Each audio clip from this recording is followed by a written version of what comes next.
So ayan guys, may napapansin kayo? Wow! Nabuo na yung dayura pa natin. Ayun na, nabuo na siya. Tapos may salamin na rin siya. And di pa nga namin nakakabit yung bubong. Ayan. Dahil sa ilaw, wala pa. Wala pa yung ilaw. Wala pa yung in-order nating ilaw. Pero, goods na siya. And, nakalagay yung sticker ni Kuya Utoys, Quick Tires, Daika 7 by Utoys, yung mukha ni Kuya Utoys. And, Imprint Custom. Shoutout Imprint Custom. And, nakabit natin ulit. Dumating na yung glue kaya nagawa na natin to. And may bagong dating ulit tayo na case.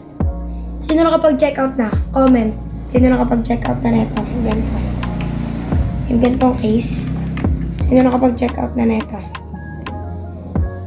Bagong bili ulit yan. Sino nakapag-check out na? Comment kayo. And yung case na to, nasa showcase po namin. Sa mga gusto pong umorder. And punta tayo sa sasabihin ko. Sa mga nakapanood ng live ko kanina, nakita nyo, nagbukas ako netong kotse na to. Ito, tsaka ito. Sa mga nakapanood ng live ko At sa mga nagtataka, kung bakit po namin winawarak na ganon ngayon. Dati po kasi, nagtsatsaga po kami mag-aceton at ito po yung mga cards na aceton namin. Mazda. Yan. Sobrang dami po. And sa ngayon po, winawarak na lang namin. Kasi ganon din po, nabubulok din po. And lumalambot din po. Kaya, winawarat na lang po namin ng ganun. Mas masaya naman po kami doon. And, dito, mamimili na tayo ng bubuksan natin. Ngayon, makikita nyo ako kung paano ako mamili ng bubuksan. Mali mo, asa nila ang bubuksan dito? Eto ba o eto? Mabalik sa pwesto.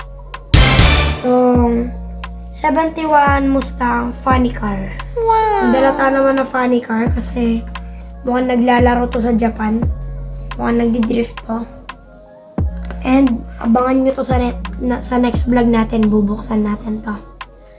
And shoutout kay JC Dwayne sa kaklase ko na gustong magpa-shoutout. Shoutout sa'yo. Mga pinsan ko na nag-comment sa live kagabi. Si Iya. Shoutout sa'yo, Iya. And also sa mga sumusuporta sa amin, maraming salamat po sa inyo. Na-appreciate po namin kayo. Nandiyan lang po. Bye-bye!